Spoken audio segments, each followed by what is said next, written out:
Hi, everybody. Welcome to this month's show of What's New in AWS, presented by Enterprise Support.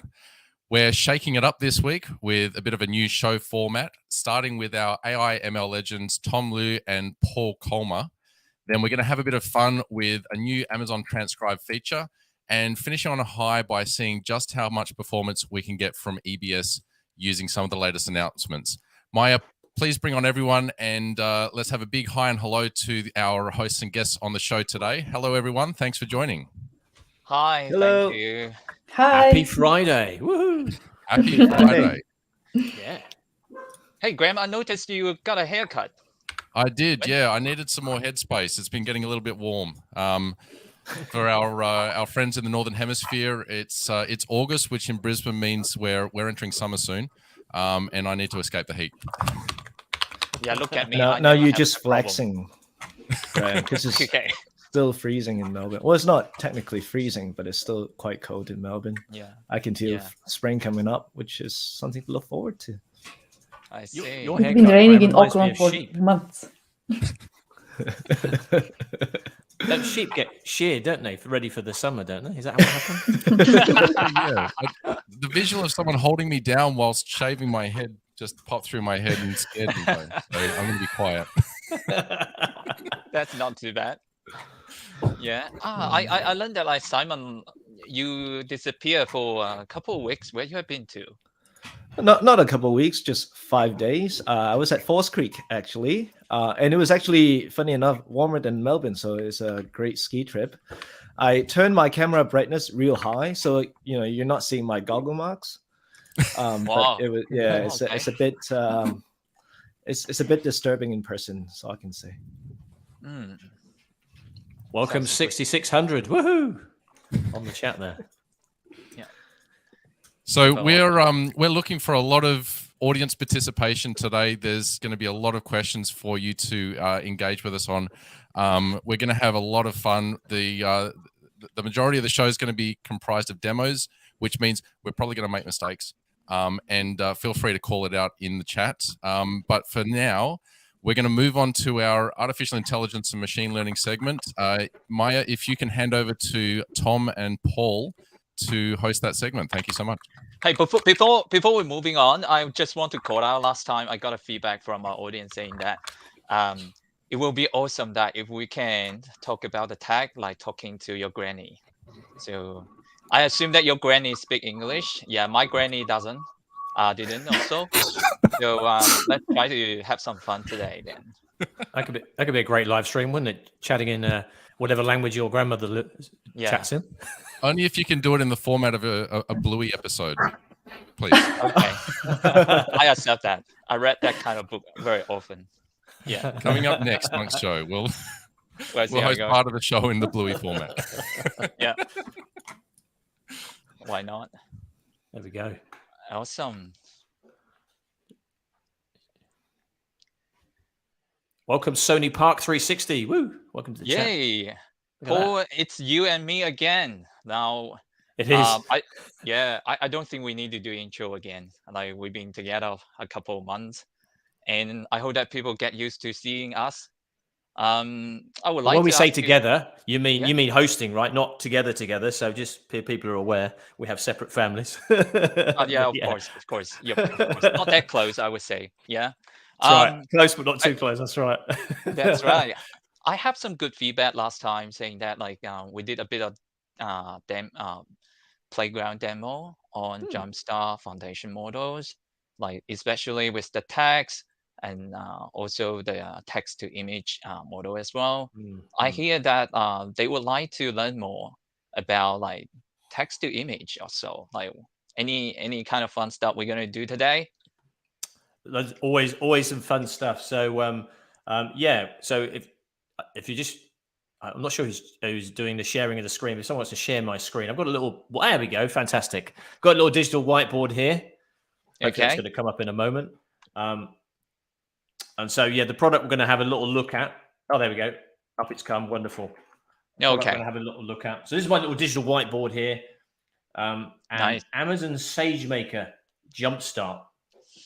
Okay. So, yeah, that's the product we're going to demo. And just for your audience, probably not familiar with SageMaker Jumpstart. SageMaker here is our end-to-end machine learning service, so designed for business users, data scientists. Jumpstart is how we can get really quickly started with pre-trained models, an open source pre-trained models. So yeah. Well, sounds very good. Yeah, and so I wonder like what kind of service or component we particularly want to do a bit of demo. Absolutely, yeah. So we're going to look at some machine learning models. Again, these are the pre-trained sort of models, so it means that we don't have to do any training.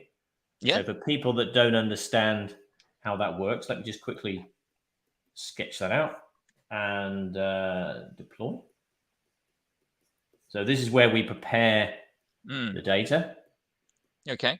The training part is where we then select an algorithm and we feed it basically feed that data into train, and then deploy is when we run some sort of business question, I guess, on the deployment to get some sort of outcome. So what we're going to do today, we're going to use something called Stable Diffusion. Okay. Now this name sounds very familiar to me, but before we jump into this model, also I want to ask you what's the purpose on this one? Yep.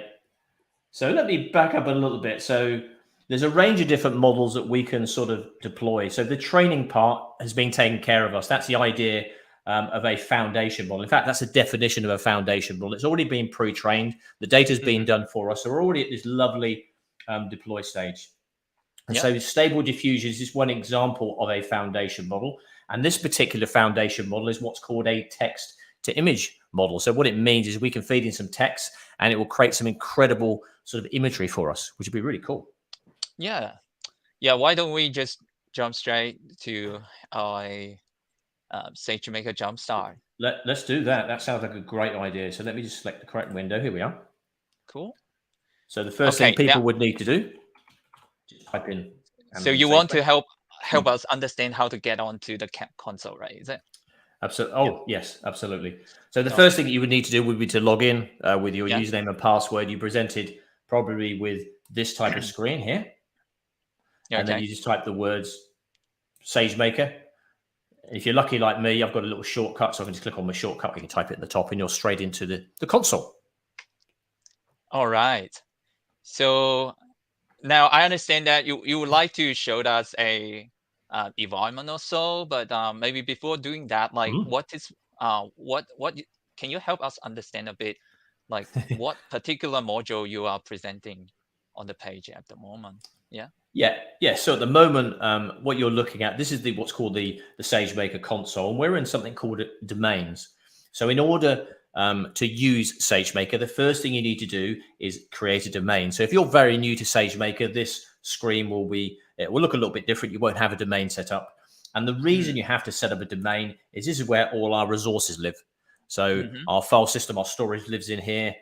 We can have a number of different users that we can create. And I've used those users to create different types of demos. I see. So that's the first thing people need to do. Awesome. All right, let's move on. I'm just finding a link for the viewers. By the way, if anyone's got any questions, just pop them in the chat. So I understand that started. There we go.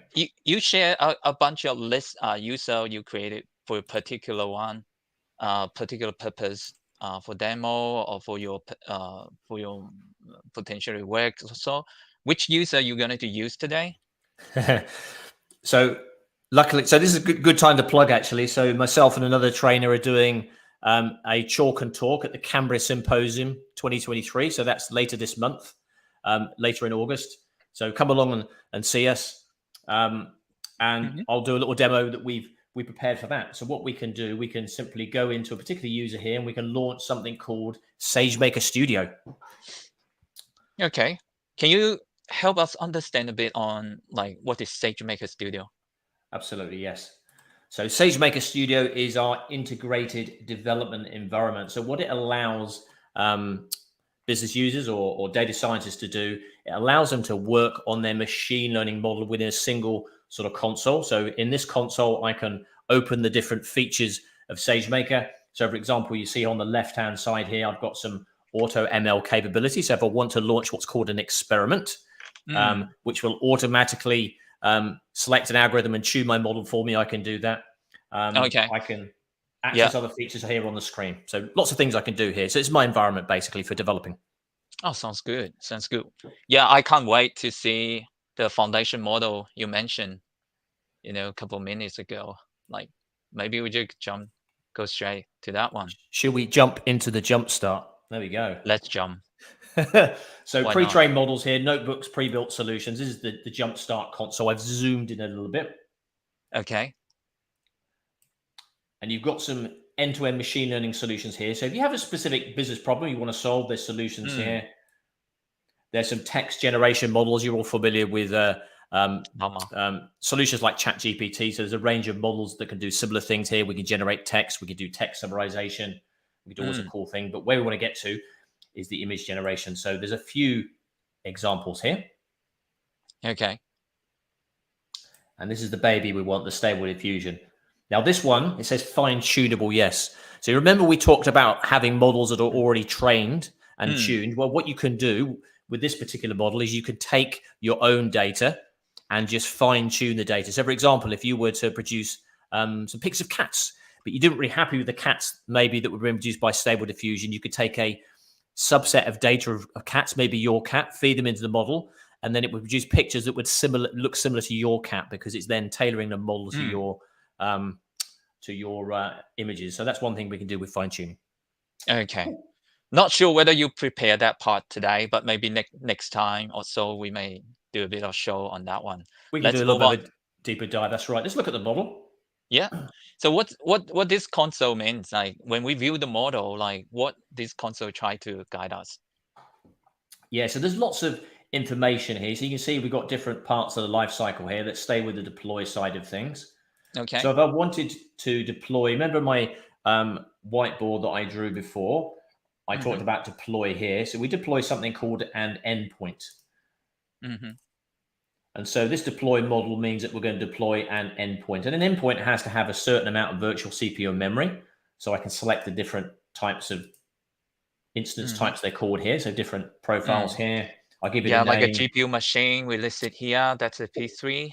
Exactly right. Yeah, gotcha. Exactly right. But with this new version of Stable Diffusion, so in previous demos, I would go down the bottom and I would deploy this endpoint. But what they've done, they put it onto a notebook for us, which makes it a little bit easier to run. Okay, I understand. Does it sound like you can use the UI quickly deploy the model, and also you have the notebook, like you can customize at your end. You got it in one. That's a great point. So there are many features that you can do via the console, but the power really of SageMaker is when you write the code, because you can do not only everything in the console, but so much more. And writing the code, if you're familiar with Python, is fairly straightforward to learn. Yeah. If you're a developer, if you're not, then it can be a bit tricky. So you've got the option. Exactly right. Awesome. I love that. It's a good feature, eh? Yeah. Should we jump into the notebook, or do you have another question? Yeah, I like to see. I played notebooks a lot. I want to have a look on this one. Yeah. Oh, I've got an interesting question there. Misspelt name. P3. Is this going to be super expensive? So the great thing about using SageMaker is you're just going to pay for what you use. So the important thing about a endpoint is you'll spit it up, you'll run the inferences you want, and then you'll delete that endpoint. And so you'll see me do that at the end of the demo. So I think from memory, a P3 is around, if it's in the North Virginia region, around $1.50 an hour. So if you're experimenting this for 30 minutes, it's going to cost you 75 cents. Yeah. So it's not necessarily super expensive. We can ask our peers to post a SageMaker pricing page in the channel, help people to understand that. Not a problem. Absolutely right. AWS. You know what? Shall I do that quickly now? How are we doing for time? Let me just find that SageMaker pricing. Okay. You busy at finding that page now? I have it here. Here we go. Just pop that into the chat. Awesome. There we go. I'm just logged in. It looks like you are a good multitasker. You're talking to me and you are monitoring the audience channel.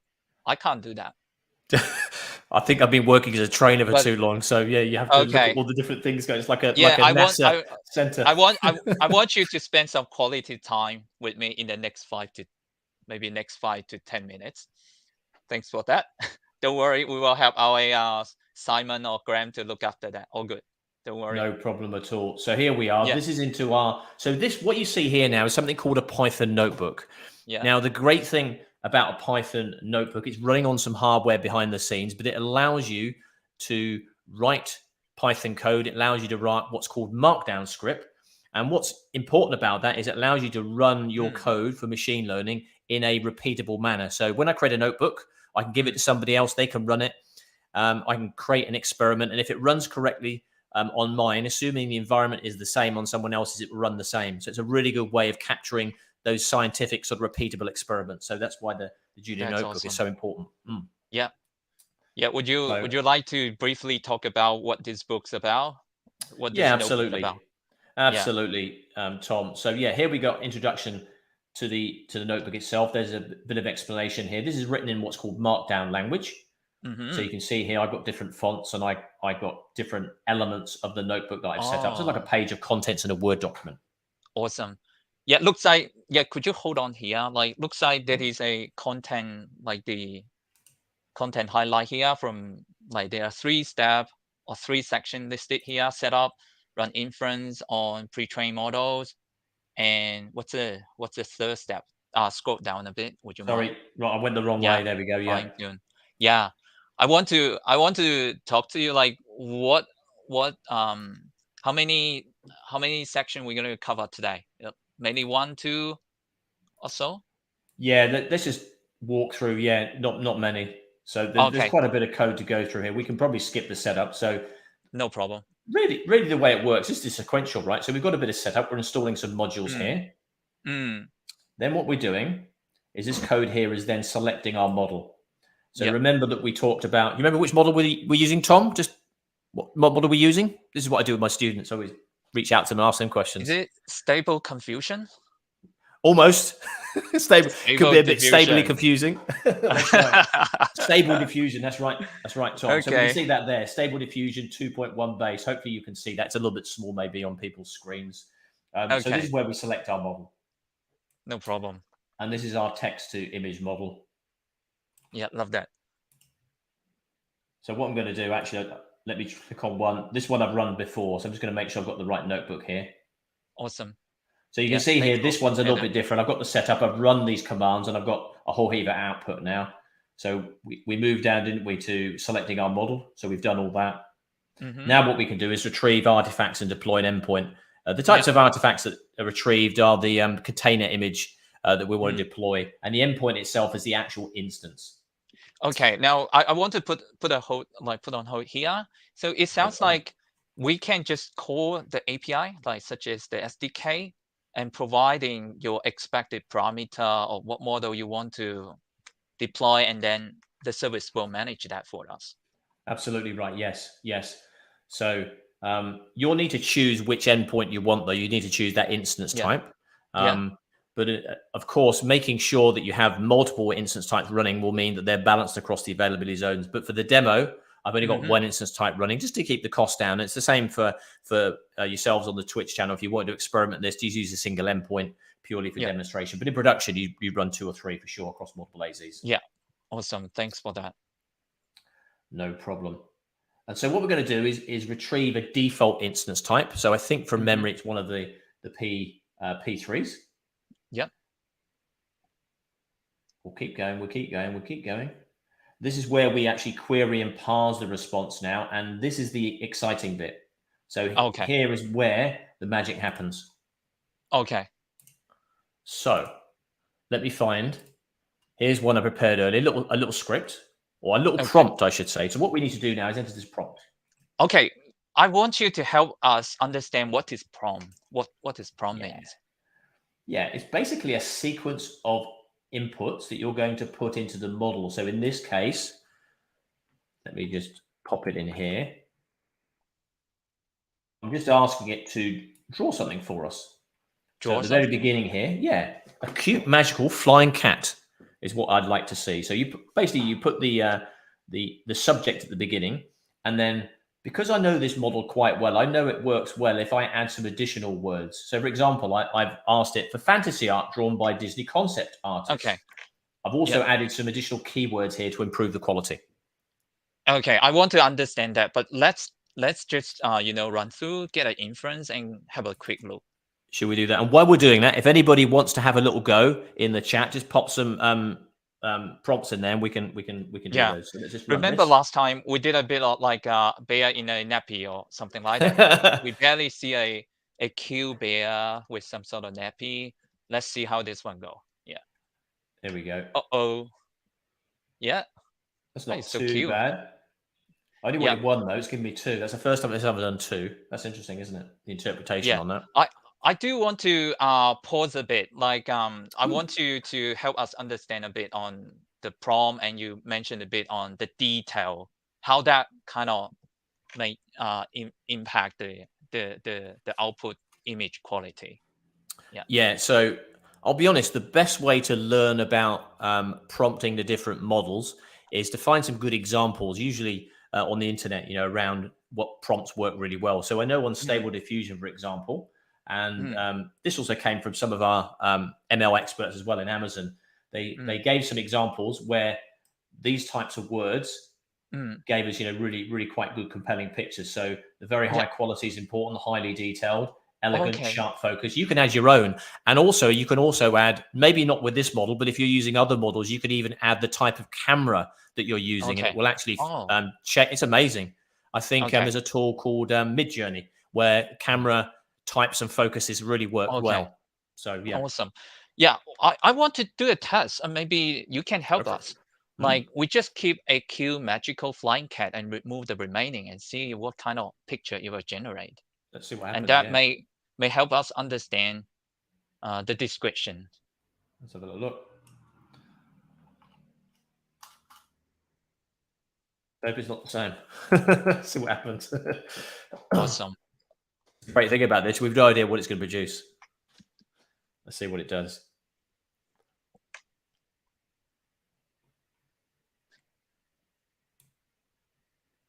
Yeah, so you can see, the golden side of things gave it more of that brighter glow color, and that's missing. The detail still looks pretty good, doesn't it? I'm not sure what these little pieces are. That's interesting. There's a few stars here as well. That picture looks like it's in motion, like the cat's flying. I couldn't really catch it. A little bit blurry. That's right. Yeah. That one probably doesn't look so much like a cat. I don't know. It's not bad. Like the tail's a bit funny there. This is the thing. The key with this is to experiment. Of course, you'd run this experiment many times with different prompts, and then you choose the best. And that's the great thing about having a notebook. You can just automate a loop to say, generate me 100 pictures. And then you could use either a human to go through the pictures, or you could use something like Amazon recognition then to pick out the most realistic cats. There's a few techniques you can use there. So, yeah. Okay. So you were going to test recognition then. I see. Yeah, that sounds a good idea. Maybe we can. Maybe that's a future demo. Yeah, that's a good idea. That's right. Let's do that. I wonder, like, are there any question or any prompt from our audience they want to try to bring it more detail, like what we just see? I'll pop another one in here while we're waiting. So yeah, sure. If the audience want to put a prompt in, that would be great. That's right, misspelt name. Yeah, the 3 paws at the front. Yeah. They're not perfect, the pictures. Obviously, they're generating something that's never been generated before.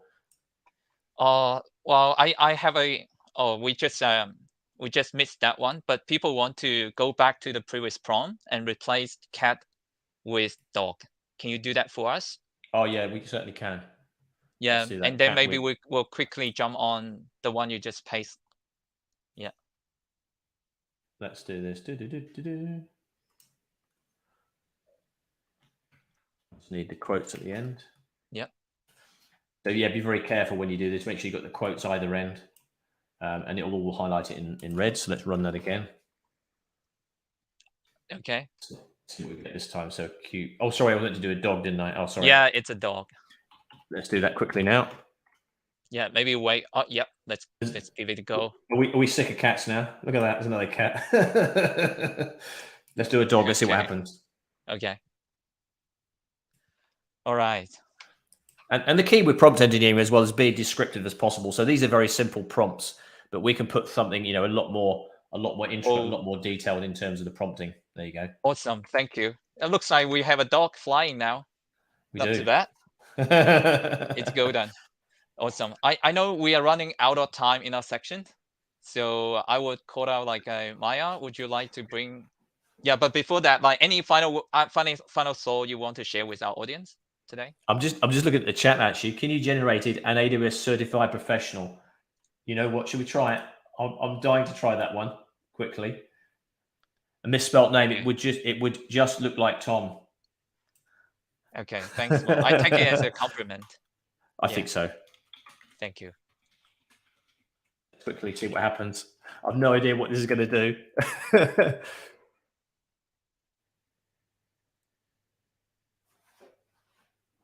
Let's do this as a final one.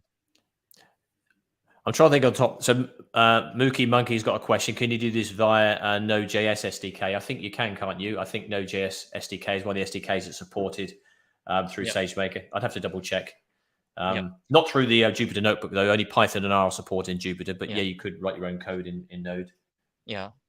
Partially depends on the language platform, whether there is a related version. But I think this one is so for the generated picture, we can follow up later to understand how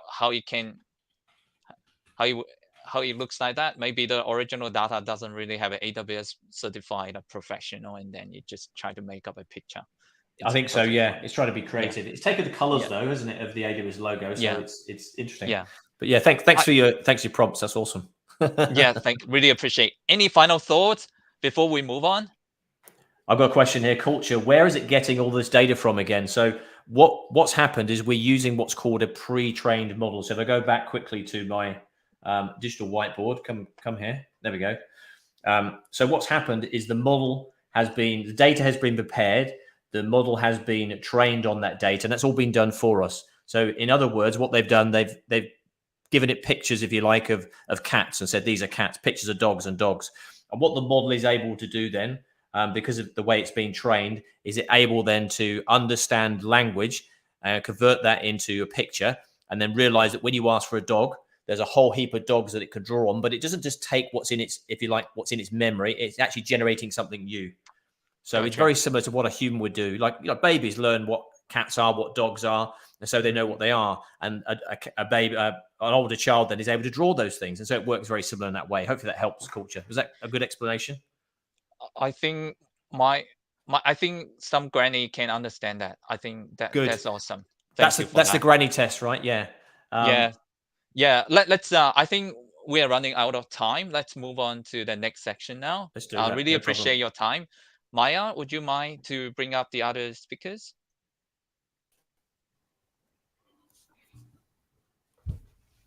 Yeah. Thanks, Tom. Thanks, Paul. Paul, before you go, one more question from the chat. Is the model able to keep learning?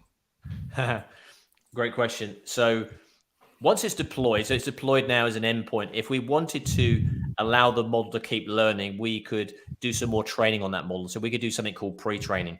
So for example, if I wanted to have pictures of cats that look more like my cat Rusty, I could pre-train it with 200 pictures of my cat Rusty. And then what I could do is I could drive the prompt. As long as it knew that was my cat Rusty, I could say, look, do more pictures of cats, and they would look more like Rusty. So in terms of learning, no, it doesn't automatically learn. You've got to do that pre-training yourself. But maybe in the future we'll have models that do that. I don't know. Now, that's an important point. Paul, I want to point out this time there may be a granny disagree with your response. Okay. I think you were talking about fine-tuning, but let's see. Sorry, correct. Yes. What did I say? Sorry, that's exactly what I meant. Fine-tuning. Yeah. What did I say? Yeah, not pre-training. Yeah. Oh, sorry. Yes. You're spot on. Sorry. See, I know that there must be one granny understand what you're talking about. You're absolutely right, Tom. Thanks for correcting me. Fine-tuning. Sorry, everybody. Fine-tuning. I've got a baby. You see, I've got a 3-month-old baby, and he was up last night, so that's my excuse. I've got baby brain. Yeah, thanks, Tom. There you go. Excuse accepted. Okay, let's move on. Next one. Thank you, Paul. No worries. Well done. Well done for confusing the model at the end too. That was great. We're going to do something a bit different again. Simon, could you introduce our next discussion point, our next new release? Yep, sure. So last week, or maybe a couple of weeks ago, because I was on leave, I'm confused about the time. Transcribe actually had a new feature, and that feature is called toxicity detection. And it's not a AWS health feature. Toxicity, we're talking about toxicity in speech. And so what this does is with Transcribe, which is our speech to text service, we are able to now automatically detect toxic speech, which as we all know is a pretty big problem in online speech especially. But Transcribe does a little bit more. So the pitch and tone would actually help Transcribe as a service detect toxicity in speech as well. And to demo this, initially I thought I would just hurl insults at Graham for 15 minutes.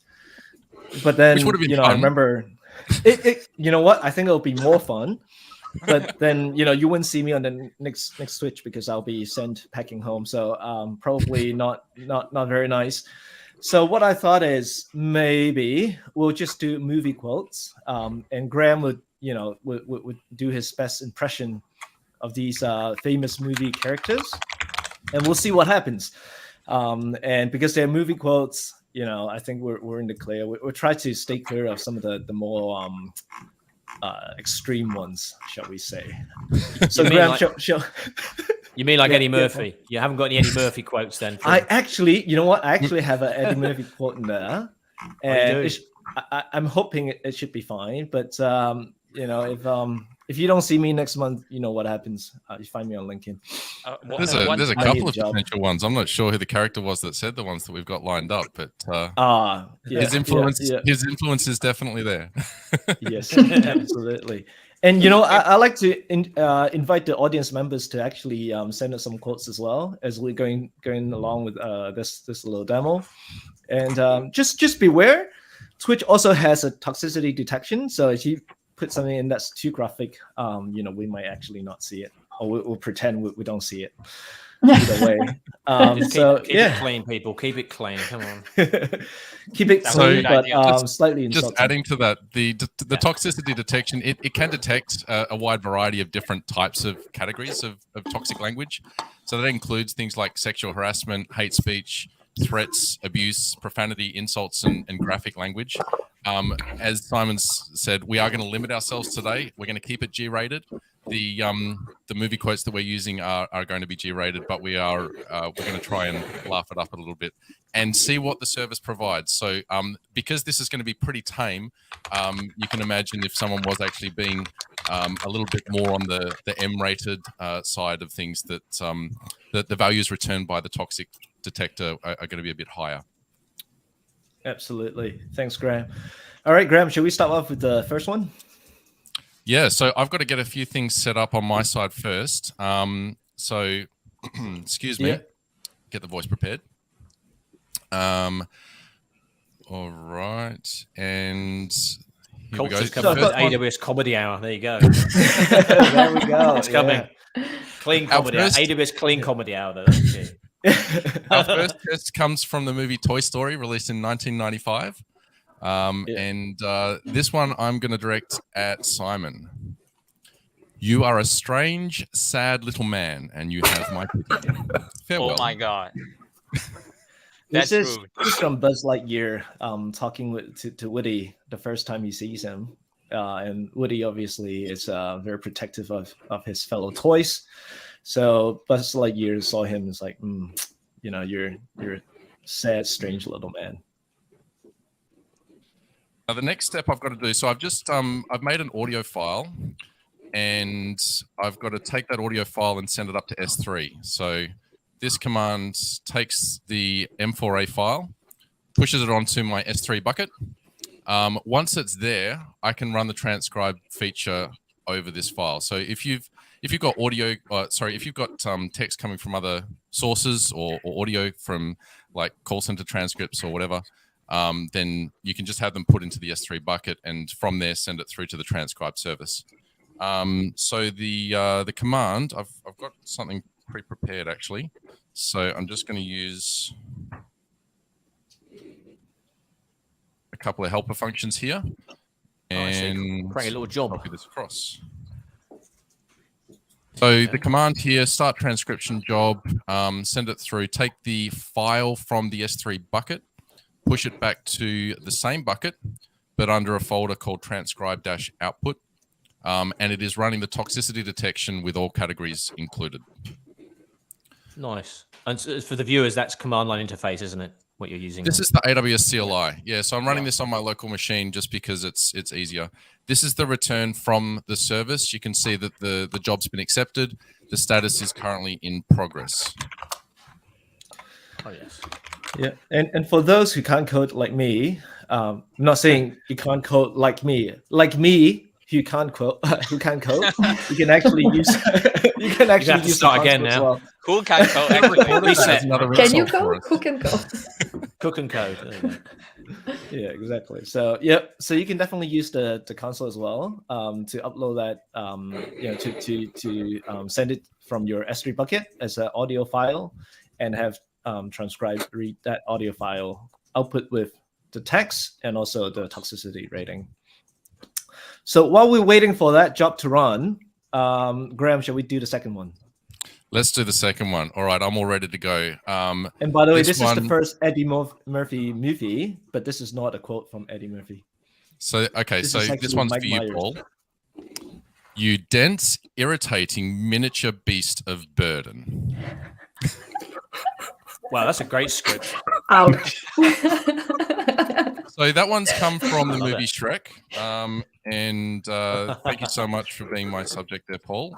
It's great material. I'm going to send this one also up to my S3 bucket. If I'd have known you were throwing that at me, I would have had my green paint on, ready for the Shrek insult. So. Yeah. Here we go. Looking good. All right, so that's uploaded. Going to change the job name now to Shrek. And then I can just go back through my bash history and start another job. Wonderful. Cool. So we've got that one running. And when your jobs are running, the CLI gives you the ability to do some fun stuff. So you can list jobs, which gives you a lot of output. So let's make that a little bit easier to read. Hang on a minute. I've got to remember my JQ scripting. Now we're really testing you live on air. You're thinking, Are you I doing should have practiced that. live coding now? He is. He's showing off. Okay. All right, so we've got Oh, Shrek and look at Toy that. Story. Let's get rid of that name. That'll give us both of them. That'll give us the job summaries. That's all we need. So Toy Story, that's completed. And Shrek is still in progress. So shall we do another one and then check out the results for Toy Story? Oh, I love it. Yeah. Sounds So the good. third one. Sorry, you got a couple Sorry, of questions on the chat. So Emerson loves these streams. Thank you, Emerson, so much. Culture, what exactly is that job doing in the back end? Yeah, great question. The yeah. transcription service is running on the audio file that I uploaded to the S3 bucket. It's taking the audio and it is running a machine learning job actually against that audio to convert that audio into text. Because we've asked for a toxicity detection job to be performed as well as the voice to text conversion, once it's got the text, it runs the toxicity detection against the text. So actually, let's see what that looks like. So the results land back on the S3 bucket.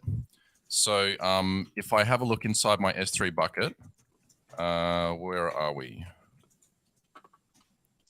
So ls Graham- is the command to list your objects in the bucket, isn't Hey, it? Graham, So after S3 this LS. section, everyone will think that you are a S3 guru. Is he not? He is now. I tell you, he's doing the live stream S3 next time. All right, so we've got a JSON file there, which is the Toy Story JSON file. That's the output from the transcription service. So I've got. So you're this basically one. listing the objects in your bucket there with the CLI command, Yeah. aren't you? Exactly. And actually, before I run that command, sorry, I've just got to change my job name back to Toy Story because that's the one that we do. Right, so let's have a look at this. So I've just extracted the toxicity detection from that JSON file. And we can see that some of the results here are giving values. So profanity, it's suggesting that's 0.2655. That's a percentage, so it'd be about 26.55%. For a machine learning return value, that's actually quite low. You want to be looking at things that are above 70 or 80% to be confident that it's actually hit that mark. We can see insult for that one is getting close to 70%, but it was a pretty tame version, right? So we wouldn't expect that to be too high, and that's why it's not really crossing any major thresholds there. Also, I think Graham, you're being a little polite in your delivery. Tone. So keep in mind that the toxicity detection also detects your tone of voice. So just give it a little punch next time on the next one. We're saying you need to be more angry, Graham. More angry. Angry. All right, Simon, pick one out for me, mate. Which movie should I be quoting? Maybe before we move on, just want to comment here. Looks like, as you can see, those numbers don't add up as one, which means that potentially it's doing a bit like multi-label style. So it is, so each one is independent. Each one is independent. Yeah. Exactly. Yeah.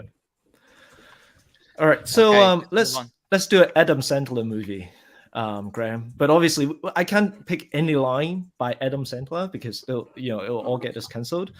So let's do one that's directed at Adam Sandler. So the movie is Billy Madison, 1995. And here you go, Graham. Let's do it. All right. Who's this one for, Simon? Let's pretend it's for Tom. Let's pretend it's for Tom.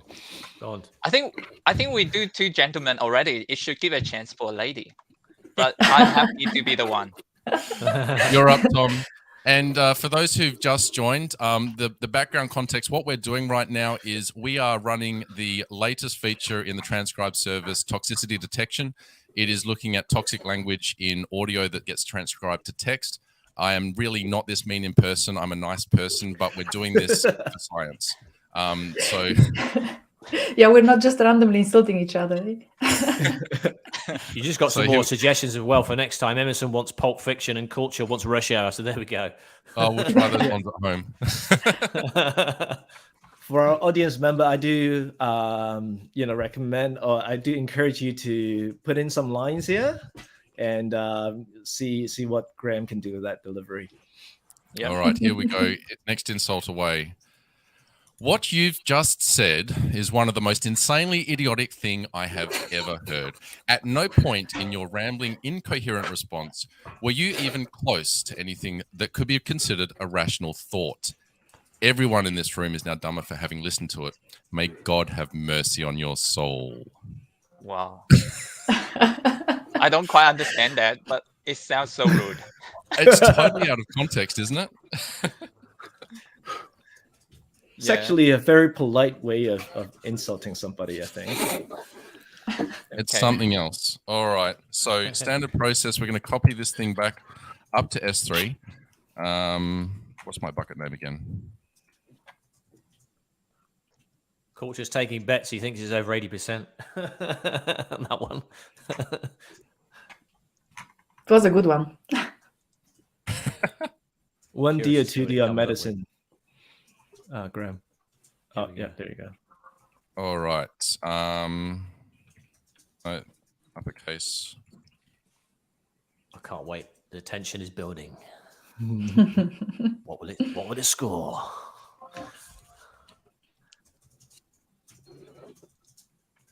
And we're away. This is probably the last one we'll have time for today, unless someone in the audience has a ripper that we'll, just have to try. The transcribe job takes about 2 minutes to run through start to finish. I can sit here for the next 2 minutes refreshing my screen. Otherwise, if you've got any questions about the service or what you can do with the toxicity detection feature, then ask away. While you're doing that, I just want to show you what the raw output looks like of these files. So before, when I was looking at the output from Toy Story, I was running a bit too much of a filter on there. So let me just go back to that one and I'm going to bring that back. I've just popped in the chat as well the blog post that relates to this new service, Transcribe Toxicity Detection. So just pop that in the chat for everyone. Yeah, thanks, Paul. I also saw a question on, what is considered an extreme score or high score, right? So the reason why a lot of these AI services give out scores instead of, a simple yes/no is really for you to decide, what is a good score. This is basically a confidence score from the service, and you can basically define what you consider, is a good confidence, and it's not it's not a set number or anything like that, really. Yeah. And on top of that, I can think of a use case where potentially if you are having like a contact center and you record the conversation between your agents and customers, and potentially you can leverage the service to detect like potential like toxic conversation and try to figure it out and improve your services. We've got a question in chat from Apple to Games, whether this works for video or just MP3. There's a variety of file formats supported, including MP4, which is a video format. So yes, you can put video formats through the service, but it only does the text. So it won't look at the video. It'll just extract the audio out of your video file.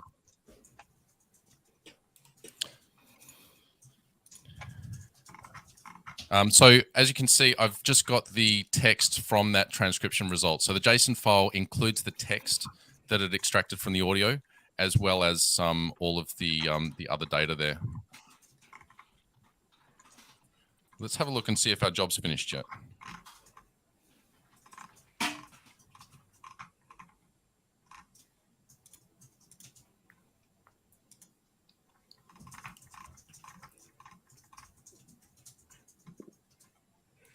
That's not the one I want.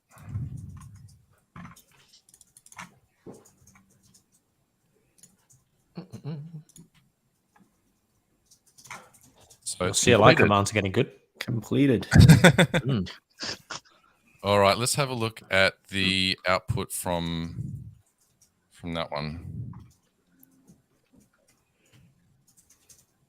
So for Billy Madison, we've got an increased marker on profanity. Yeah. Insult is right up there. So great advice for me to use my voice inflections to really carry across the meaning of that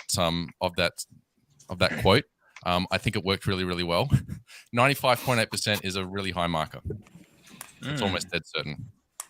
Yeah, that means you're bad, aren't you? Real bad. We're running out of time, folks, though, so this has been a lot of fun. We're going to move on to something which is just as much fun for those of you who love storage. So thank you so much, Simon. Thanks, Tom and Paul, for joining in on the fun of this one. Feel free to stick around for our next segment, which is going to be run by Josiah and Maria, who've put an awesome demo together, which is all based around one of the new features for EC2 and EBS. So, Maria and Josiah, would you like to tell us about this one? Sure. So this announcement comes from allowing you to attach a lot more volumes to your EC2 instances. So this is a use case of you need to have your application or your service on a single EC2 instance, but you need a huge amount of storage, talking about dozens or hundreds of terabytes up to petabytes. So previously there were some limits about how much you could attach, and that would kind of restrict you with what you put onto these instances. Some of these use cases are like I said, if you need a lot of storage on an EC2 instance, if you can only scale things vertically, you can only have it on one EC2 instance, you can't spread it out across multiple. So things like SAP HANA, like really big databases, anything like that. So yeah, that's pretty much the gist of it. Another thing that we can see is maybe a caching machine, something that requires a lot of scratch space, and you need it to be fast. So you can attach it directly to your EC2 instance.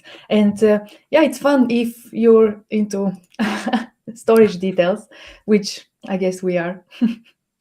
And let's face it, we just released a bright new shiny thing, and who can help but try out the bright new shiny things, right? Exactly, yeah. Both of you had a lot of fun yesterday afternoon putting together this demo. It wasn't completely straightforward. Can you tell us about some of the challenges that you faced along the way? Yeah, so one of the things was automating it. So we didn't want to go on the console and click 128 times to create a new EBS volume. So And attach does, it right? 180. yeah, so doing that in an automated way. So we used Terraform, which was made it quite simple to do. The other problem we kind of ran into was addressing these, because we were using Linux for our EC2 instance, is addressing these devices. Normally you would do like /dev/SDA, SDB, but that only goes up to 20 something characters, not 100 something. So there was a bit of a challenge around mapping those devices. And yeah, then actually doing the sizing. So, you know, we needed a very large EC2 instance, something that can utilize all these volumes, and yeah, managing all that in a way. And also the sizing of the volumes themselves, right? You want to be able to get enough IOPS and throughput out of them. So they cannot just be 1 gig. They can, but you're not going to get very exciting numbers out of your performance tests. This feature's only accessible on the M7i instance types, isn't it? Yes, you can attach on those instances. You can attach to 128 volumes. And For other instance types, what's our limit? I think it's something like 32 or 28. I believe it's 32. 32. Yeah, so if you really need this Fact level of check me. performance, it's just the new M7i instances that also launched this week. Yeah. Yeah, apologies and if there's if you a bit want of to be able- background noise. Sorry. Okay. Yeah, and if you want to be able to get a lot of throughput to the disks from the instance, it also needs to be quite large. So we've used, I believe, 27. Just let me double check the size. 48 extra large instance. So Yeah, this a big one gives us 40 gigs of throughput. Otherwise, limit is 10, I believe, for the smaller ones. So you're going to get Yeah. saturated pretty quickly. Yeah, With from the the yeah, I think M7i large to the 8x large is 10 gigabytes a second for the network, and 12 up to 48 is increments up, 10, 20, 30 up to 40. And so yeah, like Maria said, we ran into like network throughput issues, and then looking at how many volumes we can attach. And if you're doing this in your own use case, you need to look at like what your limits are there. Okay, so yeah. tell us about the configuration that you've chosen for the demo. What are we using? What instance? What EBS volumes? What sort of performance are we looking for? So yesterday we created a quick demo just to kind of demonstrate how this works. We've got a single M7i 4x large with a 16 terabyte EBS volume, just to kind of demonstrate what performance looks like on a single volume. And then we've also got one of the really big ones, the 48x large with 127 30 gig EBS volumes. Wow. You can do much bigger, but it was, I don't know, a bit cost prohibitive running 127 16 TB EBS volumes. And Marie's configured that in software RAID 0, and that ends up being around, I think, 4 terabytes of total space. So not a huge amount, but it's a good example for how that works. A great proof of concept. Yeah, just a quick call out. If you're doing this in production, obviously RAID 0 with 128 volumes, I wouldn't go there. It's fast, but you might face some issues with losing volume. So think about that before you configure RAID 0s. Yeah, so your use case needs to consider the fault tolerance and architect accordingly. Absolutely. Yeah, and I can show you. So this is the instance. LSB. Okay, this is the instance with the many volumes. And this is the one with just the one. And I'm going to run a couple of FIO jobs on both, and we will see what will come out of it. So first we're going to do, oh, excuse me. I need to check my mount name.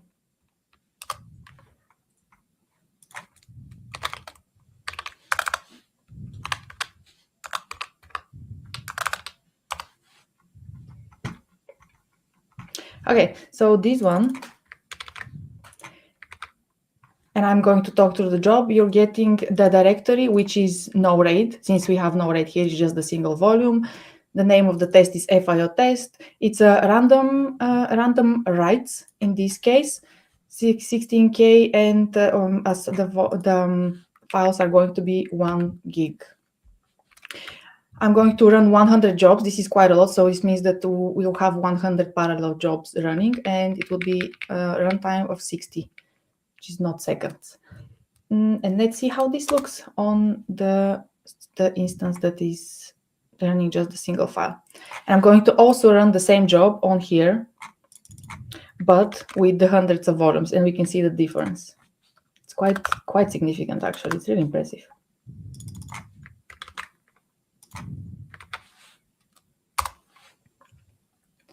There you go. So this is going to run for 60 seconds on each. And then we can see out the numbers. You see, it's already writing. That's 250 megabytes. IOPS is 16,000. This is just running through the job as it's going. It's going to go for 20 more seconds. You can see this is already blowing it out of proportion. See, it's already That's a massive difference, isn't it? Yeah, it's already almost 2 gigs. Well, 1.5, and you have so many IOPS.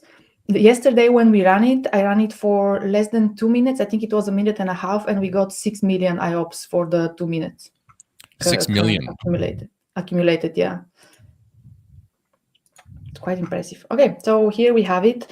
This output of the FIR job. You can see write IOPS 16,000. You have the 250 megabytes, and this is the total.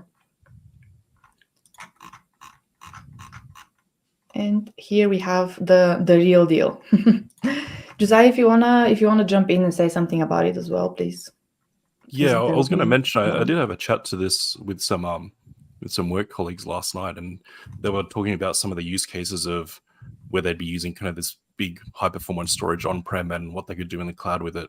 And a lot of it wasn't so much they could suddenly use a lot more storage. It was they could have a lot more high performance storage in a pretty cost-effective way. Having like not to the scale of hundreds of volumes, but dozens of volumes is not too bad to manage. And when you can kind of scale like this performance-wise without, dipping into provisioned IOPS or that type of storage, that was pretty appealing to them. And if you're doing software RAID with using like LVM or we're using like MD RAID, there's flexibility in terms of you can attach more volumes, detach them, expand it, shrink it, and it's a lot more flexible that way. So they were pretty excited with some kind of use cases they could do on their side. Yeah, you get a lot more spindles, so you get a lot more performance. Here you can see, so the IOs for the same time, this is, what is this number? 97,000? Oh my God, I cannot look at numbers, but this is in the millions, and this is for the same amount of time, same amount of jobs, same amount of threads, and it's really not that much space. This volume on this side is only 3 terabytes, so it's not so significant. Just because it's spread out, you can get a lot more performance. Yeah, this is massive. I used to run computational analyses across large data sets, so think multi-terabytes, but running different types of analyses across the same data. So, the thought of having this data stored on EBS snapshots that I could just spin up and have an ephemeral analysis performed really quickly on demand takes away that problem with fault tolerance that we talked about at the start, but giving me the absolute best performance that I can achieve running in the cloud. So this is great. Absolutely, yeah. I'm also going to run some reads so we can see how it does there. Reads are also very impressive. There we go. It's the same thing, just we're doing random reads. Again, 100 threads for 60 seconds. Oh, I think this will have to be the last demonstration for this one, I think. Yep, we'll finish on a high. Yep. On the big numbers. Yep. There we go, on the big one. See how it's going. I am quite happy for a live demo. I haven't gotten errors yet, and I don't want to jinx it, but yay. We've done well all show. This has been great. Just while this is running in the background, I'd like to thank everyone for joining the stream today. Thank you so much for our guests and hosts. Thank you to Josiah. Thank you, Maria, for this wonderful storage demo. Thanks to Tom and Paul for the section on SageMaker Jumpstart. And thank you, Simon, for being such a good sport whilst I tested out the toxicity detection. That was really fun. That was great. Yeah, this one should be delivering the results in just a few seconds. Let's have a quick comparison and then we'll say our goodbyes. Just 15 more seconds. The there we 20K go. IOPS versus over 100K. Where are we Yeah, looking? 260? Yeah, so this is IOP 16,000 reads, 260 megabytes, and then we can compare it to this one. It's not confusing at all. Just looking at the random numbers. And compared to, so 260 compared to 2034, massive difference. Yeah, absolutely.